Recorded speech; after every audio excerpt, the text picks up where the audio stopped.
The Raptors' plan to steal Giannis is insane. The Toronto Raptors are about to pull off the most diabolical heist in NBA history, and nobody sees it coming. A few weeks ago, the Milwaukee Bucks have revealed their intentions to trade Giannis. This isn't speculation anymore. Milwaukee's front office has made their position clear. But then, just the other day, you don't look at somebody that dominant, that fantastic, with that kind of fire in his belly to compete on a night-in, night-out basis, and all you have is one championship to show for it. This is more than just basketball. This is about a promise Masai made to himself 12 years ago. No deal.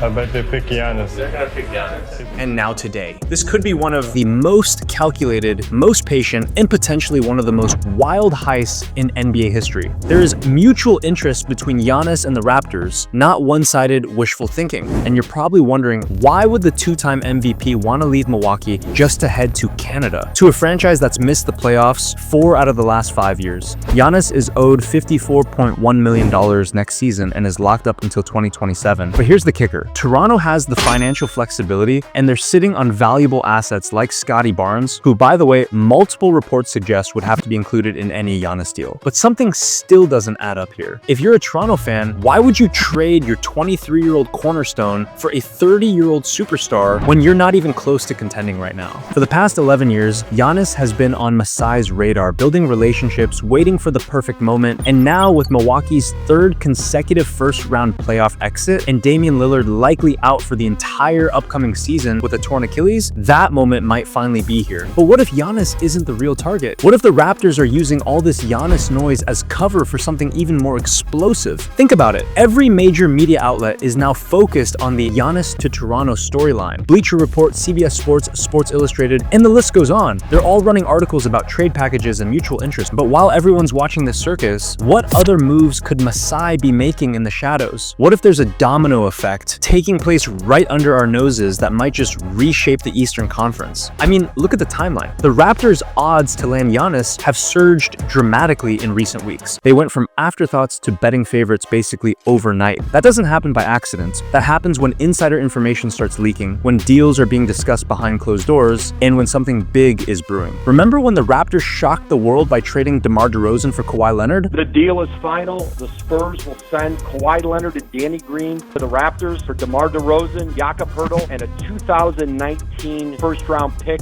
leak sources tell me. Nobody saw that coming.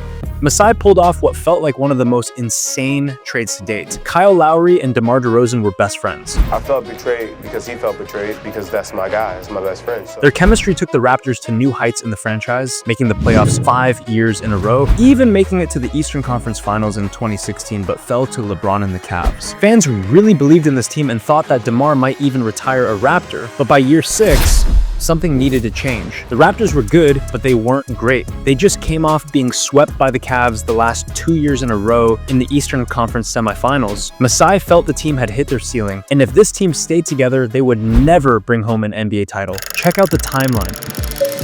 The Raptors get swept by the Cavs. We the North, some people, we the North chanting is. 4 days later, the Raptors fire Dwayne Casey as head coach despite leading the Raptors to their best regular season ever.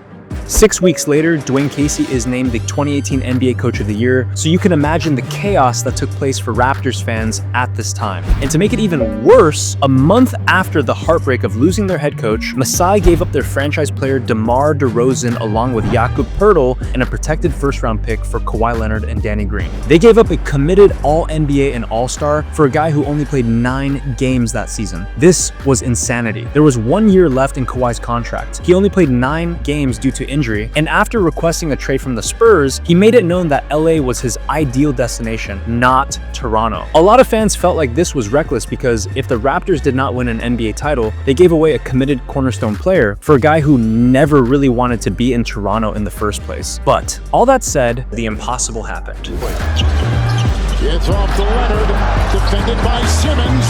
Is this the dagger?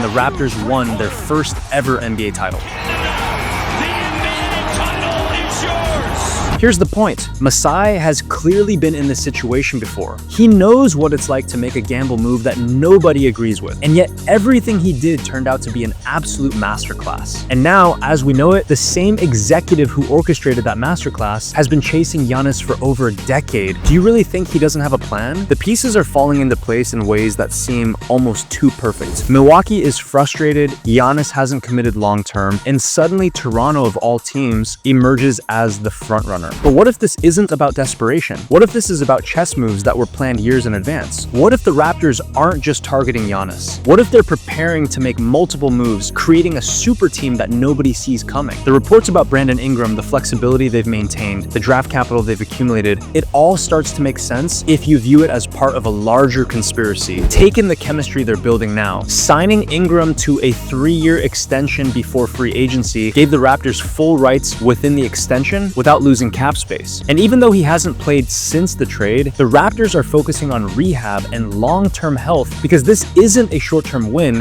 and as you know, Masai is clearly not about short-term wins. So now this means if they can keep Brandon Ingram healthy, Scottie Barnes, Emmanuel Quickley, and RJ Barrett will create a dynamic young frontcourt. And if they add Giannis to the mix, you can bet this team is going to be deadly next season. The Eastern Conference is wide open right now. If the Raptors suddenly emerge with Giannis and whatever other moves they're planning, they don't just become relevant, they become dangerous. Obviously, this sounds like a great situation for the Raptors, but obviously, Masai may have to give up something to get Giannis. Multiple sources have indicated that Barnes would be essential to any Giannis trade package. But think about this. Barnes is just entering his prime, he's on a team-friendly contract, and he fits perfectly with Toronto's timeline. Why would you trade him for an aging superstar? Well, maybe Barnes isn't the future of the franchise. Maybe he's just the bait. The question isn't whether Toronto can land Giannis. The question is, what else are they planning while we're all distracted by the obvious? Because if Masai has taught us anything, it's that the most shocking moves are the ones you never see coming. And something tells me we haven't seen anything yet. What if he's willing to trade Barnes not because he doesn't believe in him, but because he knows that landing Giannis opens up possibilities that go far beyond what anyone's currently imagining? Sound familiar? Masai was coming in and he was thinking about blowing things up. Just shocking.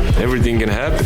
The more you dig into the story, the more suspicious or clear it becomes. A team that's been irrelevant for years suddenly becomes the betting favorite to land the biggest name in trade rumors. An executive known for shocking moves starts getting linked to his decade-long pursuit on a kid from Greece in 2013. This is more than coincidence. If Masai actually pulls this off, it changes everything. Not just for Toronto, not just for Milwaukee, but for the entire landscape of the NBA. Because landing Giannis wouldn't just be about getting one superstar, it would be about proving that Toronto can still attract elite talent, that Canada isn't a basketball wasteland, that one of the smartest executives in the league has been playing the long game this entire time. Because sometimes the most dangerous conspiracies are the ones hiding in plain sight.